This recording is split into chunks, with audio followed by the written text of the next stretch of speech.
ಜಾನಕಮ್ಮನ್ನ ನಾನು 1975ನೇ ಇಸ್ವಿಯಿಂದ ಬಂದೆ. ರಾಜ್ಕುಮಾರ್ ಅವ್ರ ಜೊತೆ ನನ್ನ ಪ್ರಥಮ ಚಿತ್ರ ಪ್ರೇಮದ ಕಾಣಿಕೆಗೆ ನಾನು ಹೋಗಿದ್ದಾಗ ಈ ಹೊಸದಾಗಿ ಯಾವುದೇ ಗಾಯಕಿ ಹೊಸದಾಗಿ ಕಲಾವಿದೆ ಬಂದರೆ ಜಾನಕಮ್ಮ ಅವರು ಹೊಸ ಕಲಾವಿದೆಯನ್ನು ಪರಿಚಯ ಮಾಡಿಕೊಡಿ ಅಂತ ಹೇಳೋರು. ಆಗೆಲ್ಲ ಲೈವ್ ಆರ್ಕೆಸ್ಟ್ರಾ ಇತ್ತು. ಆಗ ನಾವು ಅಲ್ಲಿ ಹೋಗಿ ಜಾನಕಮ್ಮ ಅವ್ರನ್ನ ನೋಡಿದಾಗ ನಮ್ಮ ವಾಯ್ಸನ್ನು ನೋಡಿ ಅವರ ಆ ವಾಯ್ಸಿನ ರೀತಿಯಲ್ಲಿ ಪ್ರತಿಯೊಬ್ಬ ಕಲಾವಿದೆಗೂ ಕೂಡ ಧ್ವನಿಯನ್ನು ನೀಡ್ತಾ ಇದ್ರು. ಅವರಲ್ಲಿ ಇರುವಷ್ಟು ವೈವಿಧ್ಯತೆ ನಾವು ಇನ್ಯಾರಲ್ಲೂ ಕಾಣೋಕ್ಕೆ ಸಾಧ್ಯವಿಲ್ಲ. ಅತ್ಯಂತ ಸರಳ. ಬಹುಶಃ ಭಾರತೀಯ ಚಿತ್ರರಂಗದಲ್ಲಿ ಇಷ್ಟು ದೊಡ್ಡ ರೆಕಾರ್ಡ್ ಮಾಡಿರ್ತಕ್ಕಂಥವರು ಬಹಳ ವಿರಳ ಅಂತ ನನಗನ್ಸುತ್ತೆ. ಕನಿಷ್ಠ 20 ಭಾಷೆಗಳಲ್ಲಿ 48,000 ಹಾಡು ಹೇಳೋದು ಅಂದರೆ ಅಷ್ಟು ಸುಲಭದ ಮಾತಲ್ಲ. ಅಂಥ ಶ್ರೇಷ್ಠ ಗಾನ ಕೋಗಿಲೆ ಇವತ್ತು ನಮ್ಮನ್ನೆಲ್ಲ ಬಿಟ್ಟು ಅಗಲಿದ್ದಾರೆ. ನಿಜಕ್ಕೂ ಭಾರತೀಯ ಚಿತ್ರರಂಗಕ್ಕೆ ಇದು ಬಹಳ ದೊಡ್ಡ ನೋವು. ಆದರೆ ಕನ್ನಡ ಚಿತ್ರರಂಗಕ್ಕಂತೂ ನಿಜವಾಗ್ಲೂ ಆ ಜಾಗನ ಬರೆಸಲಿಕ್ಕೆ ಸಾಧ್ಯವೇ ಇಲ್ಲ. ಶತಮಾನಕ್ಕೊಂದು ನಕ್ಷತ್ರ ಅಂತಾರಲ್ಲ, ಹಾಗೆ ಜಾನಕಮ್ಮನವರು ಕೊಟ್ಟಂಥ ಆ ಹಾಡುಗಳ ಮುಖಾಂತರ ನಾವೆಲ್ಲ ಇವತ್ತು ಜನರಿಗೆ ಪರಿಚಿತರಾಗಿದ್ದೀವಿ. ನಮ್ಮ ಗೆಲುವಿನ ಹಿಂದೆ ಅವರಿದ್ದರು. ಇವತ್ತು ಅಲ್ಲಿ ಅವ್ರು ಮಲಗಿದ್ದು ನೋಡಿದಾಗ ನಿಜವಾಗ್ಲೂ ಶಾಂತವಾಗಿ ಚಿರನಿದ್ರೆಗೆ ಜಾರಿದ್ದಾರೆ.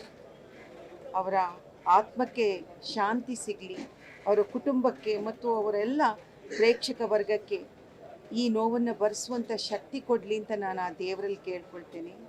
ಹಾಗೆ ನಾನು ಈ ಸಂದರ್ಭದಲ್ಲಿ ಸರ್ಕಾರದಲ್ಲೂ ಕೂಡ ಒಂದು ಮಾತನ್ನು ಕೇಳಲಿಕ್ಕೆ ಇಷ್ಟಪಡ್ತೇನೆ.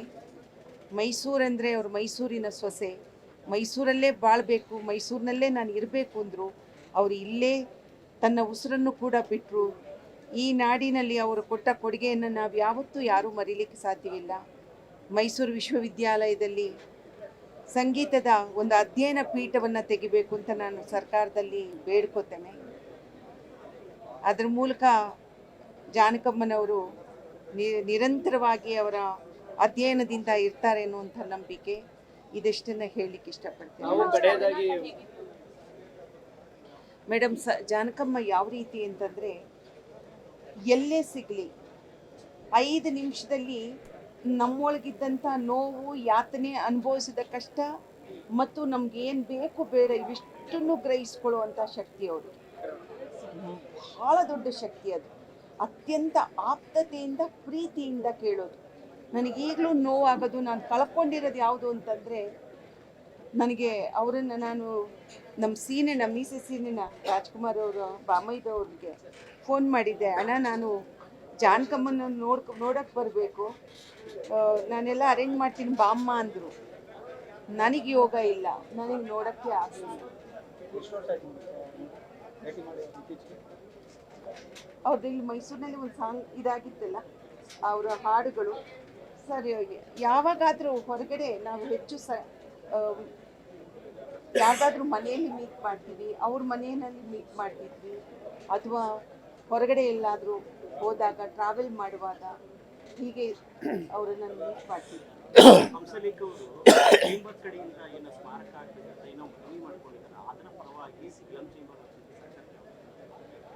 ಸರ್, ಸ್ಮಾರಕ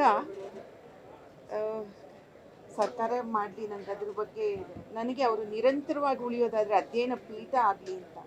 ಸಂಗೀತ ಅಧ್ಯಯನ ಪೀಠ ಆದರೆ ಅವರು ಶಾಶ್ವತವಾಗಿ ಉಳಿತಾರೆ, ಅನೇಕರಿಗೆ ದಾರಿದೀಪ ಆಗ್ತಾರೆ ಅನ್ನೋದು ನಮ್ಮ ಆಸೆ.